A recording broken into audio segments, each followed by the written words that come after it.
Hey guys, it's Crossroads here. Today I wanted to talk to you about PayPal. Specifically, PayPal, the company, not the stock, is ahead. Now, why is this such a big deal? Well, part of the bear argument before Alex Chris came in was that PayPal was a dying company from a lot of reasons, and most of that was wrong. But one point that they did have was that the innovation was really lackluster and behind, that there was simple things that PayPal had not integrated, and they should have done it years ago. They were heavily siloed, just simple things like being able to log in with your face or with your fingerprint had not been done at that point.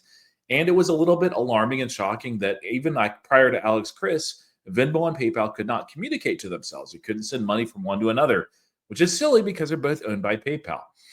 Fast forward to today, and PayPal is actually understanding exactly what's happening in commerce and in payments. They're understanding where they need to differentiate themselves, and they're building that out. And I would say, in actually several areas, they are ahead instead of being way, way, way behind like they were previously. So let's take a look at some of this history. This is, by the way, is a document that has its history and facts of PayPal. And I was looking at this earlier today, and it goes all the way back to 1998. And of course, they solved payments. They really did on the internet. It was once a big issue, and now it's really not. They were publicly traded back in 2015. But look at basically this. You can see at a certain point under Dan Schulman, they became really focused on acquisitions. Now, acquisitions are not a bad thing. They're not necessarily a good thing always, but you need to be able to integrate them very well. And if you don't do that, then you become a very siloed company that just spent a lot of money acquiring a company that it'll take a long, long time, if it ever does, to pay off. And we can see that this was kind of the case in the transition here, that in 2017 and on, they became very focused on acquisitions. Look at what they celebrate in 2019. Now this is actually a pretty big deal. PayPal becoming the first foreign payment platform to be approved for online payment services in China. I believe, and I know it was the case back in January, but I believe that they're still the only Western-owned company that's in China itself that isn't just also owned by the CCP or some local party that's there. But that's their highlight from 2019. I mean, that's not amazing. In and of itself, it is, but boy, where's the innovation? 2020, gross overpayment for Honey. Honey, of course, has had some issues since then, but even without that, I've never been a fan of this. It's never been a part of my bull case. We do see how they helped here with the racial wealth gap. They were focused on things that frankly just didn't translate to the bottom line. Whether you want to do this as a business or not, that's up to a business, but they need to be focusing on what they're actually existing to do, and they weren't. So in 2021, this isn't bad here, but they launched a new digital wallet, which is good. They expanded their presence to Japan, and actually Payday was a pretty nice acquisition. It basically is what they get their buy now, pay later product for, and that's scaled very nicely, so no regrets on that. 2022, Passkeys is good. Were they early to that? No, they were not. Passkeys were around several years before. They began the refresh, global brand refresh, which really just culminated late last year. So it took a while, but it does on major brands like PayPal. But man, that's all you got with achievements in 2022. That's not great. And then 2023, that's when Alex Chris actually came on board late in 2023. So some of this is his, some of this was building previously as well. But right here, the stable coin, that is actually a pretty big deal. You can see here stable coins, and I think that this really is the year of the stable coin. It could be a multi-year thing. If you look at earnings calls, pull up quarter and search for the word stable coin and then search for stable and coin because it can miss it sometimes that it's just one word. Banks are talking about it left and right. Payment companies are talking about it left and right. Crypto companies are talking about it left and right. If you look at United States legislature and documents and really the focus of the administration, one of those indeed is focused on crypto. SEC has changed their mind with a lot of things that's related to stablecoin. These are exciting times. And PayPal has the 10th largest USD, US dollar denominated stablecoin. Some of these are, as far as market cap, I'm not even sure what Liberty Financial is exactly. But yeah, anyway, could they be bigger? Absolutely. They're probably not going to overtake Tether, even though that would be great. USDC is a great coin. I don't mind that being up there. BlackRock, that's fine. But PayPal has created something that's on 4 different chains. It continues to grow. It continues to scale. They continue to implement it on the back end with a number of things. We've talked about it on other videos and also on X. So that was an area that they actually kind of beat many of the players that are now interested in these USD stable coins and integrating them into payments. They do need to accelerate that. Alex Chris has talked about that. I think that they'll pull it off. Whether they'll actually be the first to really integrate real world commerce with stablecoin, we'll see. I think there's maybe a 1 in 4 chance for PayPal to pull it off. And if they do, they save a lot of money on the bottom line because they're not having to use these old payment rails that they don't own, paying fees every single time.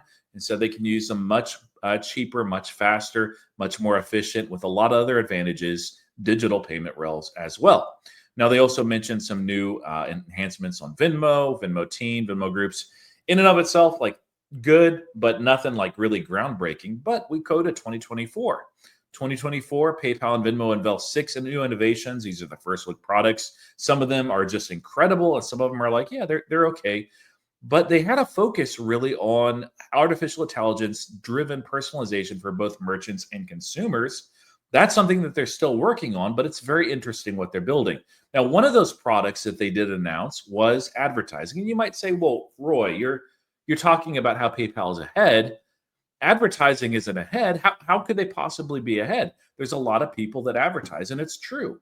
There really are a lot of advertisements out there. And by the way, if you pull up if you pause it, that's a great little interview with Dr. Mark Grather, who's in charge of PayPal advertising. Why is he important and relevant? Well, there's this whole space called retail advertising. Really, the first big player into that was Amazon. Amazon said, hey, we're going to get into the advertising market and space. And some people doubted them at the time. They said, this is a weird thing. Like, we're not sure how this is going to be pulled off exactly. And Dr. Mark Grather, who was that man in that image, he was, I believe, the first person that landed the first client for Amazon when it came to their advertising product. Now, he went from there to Uber. And you may not think of Uber as an advertising, but they are a retail advertiser and a big one. Their business went from no advertising to a very healthy run rate of over $1 billion per year. And I believe about 1.5 years under this man who is the head of it. That's pretty impressive. Now, here he basically says that there may be perhaps 200 retail advertisers. There's a lot. It's a crowded thing. He talks about a lot of interesting things here too, by the way. This is well worth a read. But one of the things that he indicates is that transaction data is the new cookie. He's mentioned this on a lot of his, not tweets, but whatever you call the LinkedIn posts, I suppose, where the cookies have been deprecated by a lot of platforms. Google has even talked about doing it. They may or may not. But largely, advertisers are shifting away from cookies, partly because of European legislation and regulation, and also partly because they just don't work the way they used to. A lot of people use ad blockers, incognito mode, those sort of things as well. And so his argument is transaction is a new cookie because a transaction gives you identity, personalization, and insights all in one. And so they talk about this, that they have an identity graph, as well as a transaction graph as well. And he says this is the future of advertising, or one of the futures of advertising, that while a lot of people have headwinds because of what's happening with cookies, what's happening with advertiser scrutiny, they have a lot of tailwinds here, and they have what he calls and labels, and this is used maybe a little bit too often, a one-stop shop where it comes, there it is, for advertising, for omni-channel advertising. So rather than stitching together a bunch of different campaigns right here, he talks about being able to do it just in one place right here. They have over 400 million consumers, 30 million merchants. And so their size, their scale, and having that double-sided data really differentiates them here. This is not the same old advertising play. It's differentiated. We'll have to see how accretive that is. But usually this is very high margin product. And they just launched last week PayPal ads offsite. So that seems like it's an area where they're ahead. Now, the other area that was certainly mentioned there in the PayPal achievements and what they're looking for and building in 2024 is the AI piece. Now, AI is everywhere. It is scaling rapidly. And it's certainly in fintech and commerce as well. They have had a number of developer days now. It seems like that they're doing this each and every year, which is great. By the way, this is a real site, and it's if you're not a developer, you don't get a lot out of it. I'll show you what it looks like. But essentially, they bring together a lot of people in one place. They do hackathons and competitions and those sort of things as well. They show off agent to agent protocol, and they talk about all their different agentic tools. And so you can see some of their blog posts on this PayPal Agent Toolkit, where they talk about some of the products that they have that are existing, merchant use cases, integration. They also have the model context protocol server, and they put it all together right here, the agent toolkit and MCP server. And so you can go in and see any of these things on the blog. Some of those do point to areas where we previously saw this as well. So the interesting thing to me is what are they actually building? What are they going for? Some of the agentic stuff is on the merchant side, and it's specific to merchants so that they can just invoice and through natural language prompts say, invoice this, do this, send these bills to this. And you can do that and develop it, and that's a great thing. But on the consumer side, there's also something that they're building that's very interesting. Alex Chris has talked about it, and Dr. Mark Grather has as well right here. He says, looking ahead, Grather described a world in which AI shopping agents, not websites or apps, handle purchases for consumers. PayPal is already building that future by integrating into these new interfaces. We'll have to see if this becomes a real thing, but for the rich, for the wealthy, personal shoppers are usually something that they really enjoy, they really use, but they don't come cheap. Essentially, that's what PayPal is building here, is a personal shopping agent for you. And so here, shopping actually comes to you with the agent, and we're integrating PayPal into those agents to make the experience seamless and trusted. You don't have to go to a website anymore. What do you think happens to the advertising side of things if people are no longer needing to go to the website because they have their AI agent that does all of that for them? The agent maybe sees the ads, but it doesn't care because it's an agent. Well, that's a headwind against advertisers. There's a lot that PayPal can do with this, because what they're really building is not just a payments platform, but a commerce platform with AI and AI agents at the center. He says here, PayPal is really poised to be future-proof, especially as everything moves into an AI world. And so basically it imagines this, that you're like, okay, you know what? I need a new pair of skis. My previous pair of skis have worn out. Also boots, also poles, and you know what? A hat as well. You get your AI agent. You say, hey, this is what I need. The AI agent knows, because of a previous purchase, your shoe size. They know the brand of skis that you like. They know what you're looking for. They know where you live. They can go ahead and look and price it out at a bunch of different sites, including your favorites if you shopped there before. And so it may suggest something where it says, okay, I found the poles here. I found the boots here. I found the skis here. And by the way, it's not on the site that you usually use for the skis, but man, I found this incredible coupon that's going to save you 30%. Would you like me to do that? And you look at it and you're like, you know, I don't really like those poles. Give me some poles that are, I don't know, I'm not a skier, graphite or whatever. And it will pull up a whole bunch of those. And like, can I get them red too? And it pulls those up. And you're like, okay, I want these options. And it says, okay, do you want to confirm and pay through PayPal? Absolutely. Go ahead and do that. Great. And is your shipping address good, as you see here? Yes. Okay, great. And you are done. The AI agent has done all the work. You've skipped all the websites. You've skipped all the ads. You can always go there if you want to. You've saved money because it found you a coupon, and it executed the sell as well as handled the shipping stuff on the back end.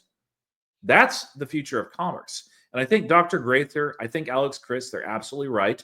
Other companies see this as well, but here is a rare, unique time, which was not happening 2 years ago prior to Alex Chris, that PayPal is actually ahead. They're potentially going to be leaders here. They have the scale, they have the size, they have the data, they have a lot of advantages, but man, they have squandered many advantages in the past. I do think under this new leadership, this time is different. If you look at the C-suite, Frank Keller is still there, but pretty much everybody else is gone from prior to Alex Chris. They underachieved. There were some good folks there that moved on to other things too, but largely they did not innovate. They did not accelerate. And as a result, PayPal was stuck in years where they celebrated doing this, and they missed out on a whole lot of this, which is essential to their future. So PayPal is ahead. What about their stock? Well, Their stock is behind. And usually markets are forward looking, but this is one where it's a big pivot in a large business, which admittedly is taking a little bit more time than I expected. I thought perhaps Alex Chris would come in, maybe a year, maybe a year and a half, and things would be righted and we'd be heading in the right direction.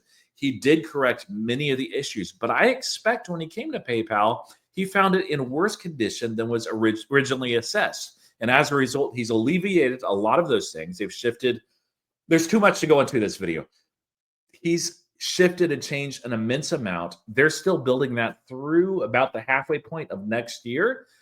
There are some headwinds. Certainly this quarter, you look at the top line revenue, there's headwinds that are intentional in their strategy shift. We'll see that in the next quarter as well. We'll see some of that in the second half. But these new products, these new innovations, they will take time to build out. They will take time to scale. And many of them we didn't even mention today, but they are exciting. They're ahead.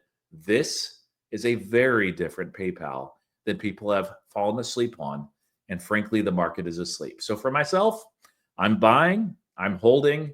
I'm not happy with the share price, but I feel like one day, may not be this year, it may not even be next year, that we'll be well rewarded as shareholders. Anyway, that's it for me. Did I miss something on PayPal? Is there some exciting innovation that you feel like I overlooked and should have included? I'd love to hear that in the video. What do you think about PayPal as a business? Did this change your mind and perspective? Or do you think, other people are doing this. It's no big deal. Same old, same old. Let me know in the comments. As always, I want to thank you guys for watching, commenting, and subscribing. Until next time, happy investing.